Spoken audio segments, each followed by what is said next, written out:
kesempatan ini saya wawancara eksklusif kepada Bu Maria, salah satu anggota DPR Provinsi Kalimantan Tengah dari Komisi 2. Tapi karena kita berbicara tentang komisinya, namun dari anggota DPR di provinsi ini kita berbicara bakti sosial yang selama ini dilakukan mereka terkait dengan perlindungan anak yang mana terjadi. Nah, beliau selaku Dapil 3 menjelaskan rasa prihatin. Demikian informasi yang kami dapatkan. Kegiatan Ibu hari ini intinya apa Bu sebenarnya? Kegiatan saya hari ini saya berada di Kabupaten Kota Waringin Barat. Harusnya saya ke kunjungan kerja ke Kalimantan Selatan, tapi karena mendekati Hari Raya Idul Adha, jadi saya ke Tobat dulu karena nanti ada kembali ke Dapil untuk 3 kabupaten, Lamandau, Sumbawa dan Kabupaten Kota Waringin Barat. Ya. Terkait juga kasus masalah anak, pelecehan ya. anak terhadap anak di bawah umur yang meninggal, korbannya insya Allah kalau nggak salah sidangnya minggu ini. Memang harus saya pantau dan harus saya dampingi.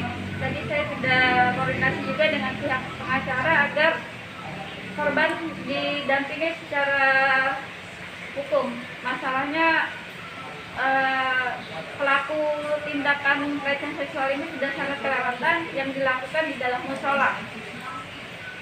Jadi mencederai kita umat Muslim, khususnya bukan menginginkan masalah agama, tidak. Tapi kita umat Muslim sangat terluka dengan kejadian tersebut. Jadi kelihatannya dari Komisi 2 Ibu merasa terpanggil ya, melihat kejadian yang selama ini pelecehan seksual terhadap anak-anak gitu ya. Sebenarnya bukan dari, kalau Komisi 2 kan dia membawa SDA. Di sini tadi karena saya merasa keterwakilan sebagai perempuan. Keterwakilan sebagai perempuan dan terus saya Dapil 3. Ini masalah kasus ini di Dapil 3. Di wilayah saya sebagai itu. perempuan yang mendukung undang-undang masalah perlindungan perempuan dan anak, sangat-sangat mengecam untuk pelaku jangan sampai divonis ringan.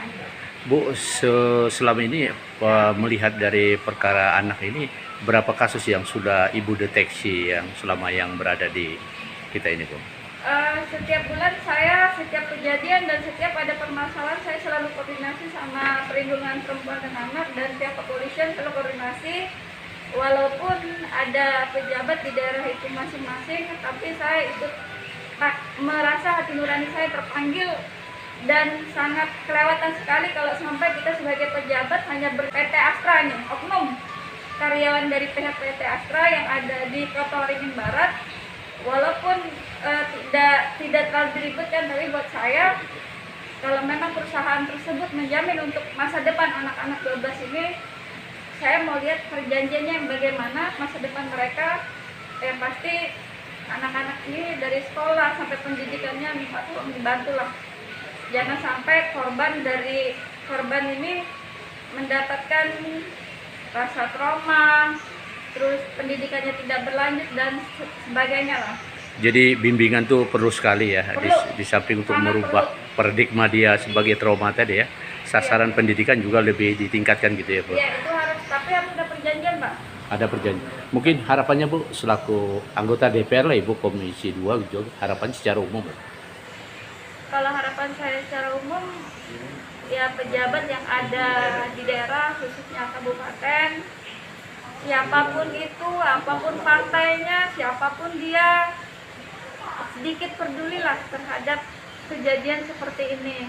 Kenapa kita jangan pernah hanya menerima dan menunggu laporan, tapi gunakan medsos kita untuk kegiatan sosial. Ketika kita melihat suatu kejadian di medsos, terjadi di mana kita kan bisa bertanya. Apalagi ini terjadinya di wilayah kita sendiri, jangan pernah membiarkan ada pelecehan atau KDRT terhadap perempuan dan pelecehan seksual terhadap anak di bawah umur. Saya sangat menolak dan harus ditindak tegas. Terima kasih Bu.